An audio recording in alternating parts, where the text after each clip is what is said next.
Bayangkan sebuah malam yang sunyi. Langit gelap tanpa bintang. Udara terasa hening seolah dunia sedang menahan napas. Di tengah keheningan itu, sebuah cahaya perlahan turun.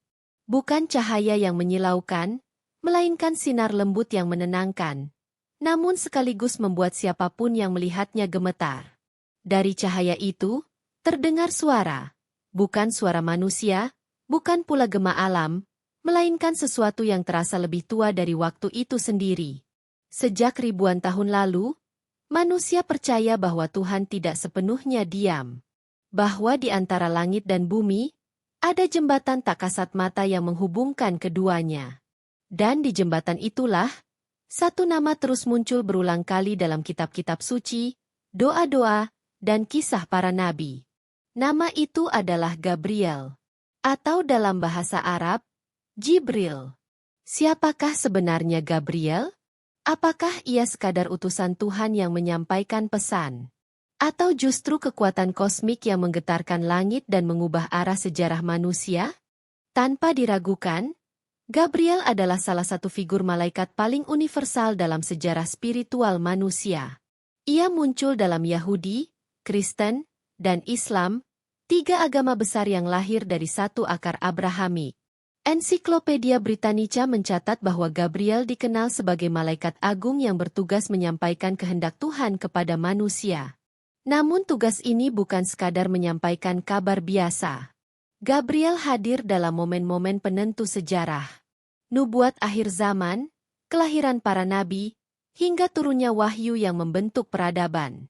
Ia bukan malaikat pinggiran. Ia selalu hadir ketika Tuhan berbicara langsung kepada manusia. Dalam bahasa Ibrani, nama Gabriel tersusun dari dua unsur penting. Gefer, yang berarti manusia perkasa atau kekuatan. Dan El, yang berarti Tuhan. Gabriel berarti kekuatan Tuhan, atau Tuhan adalah kekuatanku. Dalam tradisi Semitik kuno, nama bukan sekadar label. Nama adalah cerminan esensi, peran, bahkan takdir. Maka sejak namanya disebut, Gabriel telah ditetapkan bukan sebagai malaikat biasa, melainkan perwujudan kekuatan ilahi yang hadir di dunia manusia. Ia adalah simbol bahwa pesan Tuhan tidak datang dengan kelemahan, melainkan dengan otoritas dan kekuatan penuh.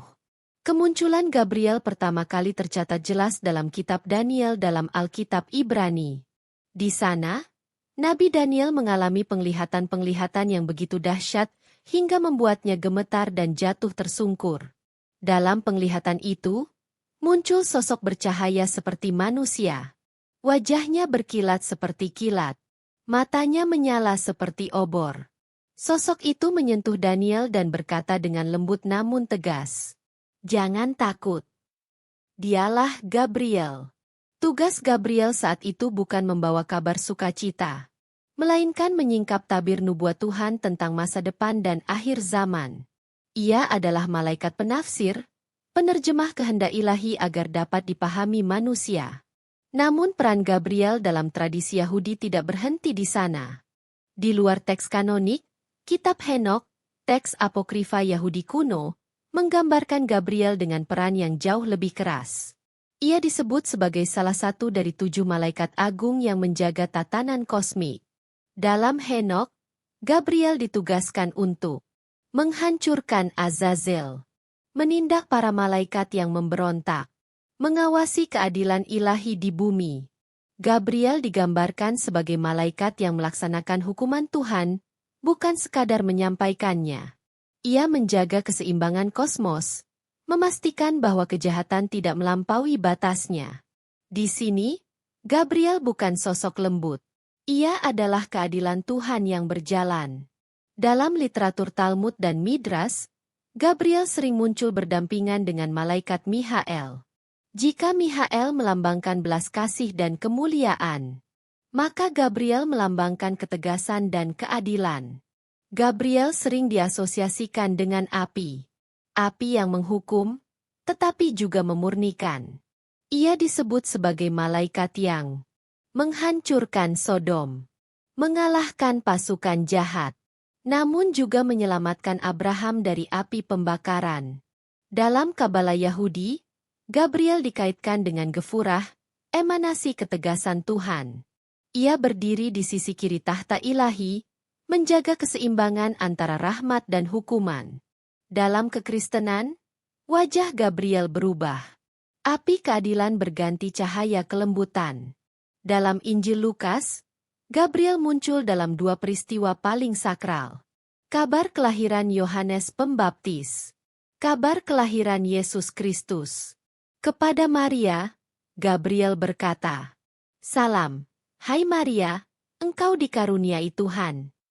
Ia bukan datang membawa ancaman, melainkan harapan. Dalam seni Kristen, Gabriel digambarkan membawa bunga lili, kemurnian, gulungan kitab, wahyu, cahaya lembut dari langit. Ia menjadi simbol kabar sukacita, awal penebusan umat manusia. Lukisan-lukisan Renaissance oleh Leonardo da Vinci, Fra Anglico, dan Botticelli mengabadikan Gabriel sebagai sosok yang anggun, bercahaya, dan penuh ketenangan. Ia bukan malaikat yang menakutkan, melainkan duta ilahi yang membawa kedamaian. Keindahan visual ini menegaskan satu hal, bahwa pesan Tuhan tidak selalu datang dengan guntur. Kadang ia datang dengan bisikan lembut. Dalam Islam, Gabriel dikenal sebagai Jibril. Dialah malaikat yang membawa wahyu Al-Quran kepada Nabi Muhammad selama 23 tahun. Peristiwa pertama terjadi di Gua Hira. Malam sunyi. Seorang manusia bertafakur. Lalu datang perintah yang mengguncang dunia. Iqra. Nabi Muhammad menggigil ketakutan. Namun dari peristiwa itulah, peradaban Islam lahir. Dalam Islam, Jibril disebut Ruh Al-Amin, Ruh Al-Kudus. Ia bukan hanya pembawa pesan, tetapi penjaga kemurnian firman Tuhan. Jibril juga muncul, menyampaikan kabar kepada Maryam, menolong Nabi Ibrahim, mendampingi Isra Mikraj. Ia selalu hadir saat manusia berhadapan langsung dengan kehendak Tuhan. Simbolis refleksi modern. Apakah Gabriel masih turun hari ini? Mungkin tidak dalam bentuk bersayap, namun gagasan tentang Gabriel tetap hidup. Dalam ilham, dalam kejernihan hati, dalam dorongan untuk berbuat benar di tengah gelap. Gabriel adalah simbol bahwa manusia tidak pernah sepenuhnya terputus dari langit. Dari Daniel hingga Muhammad, dari api keadilan hingga cahaya harapan. Gabriel selalu hadir ketika Tuhan memilih untuk berbicara. Mungkin hari ini, pesan itu tidak lagi datang melalui malaikat bercahaya. Namun setiap kali manusia mendengar suara nurani, setiap kali kebaikan mengalahkan keputusasaan, barangkali di sanalah gema Gabriel masih berbisik.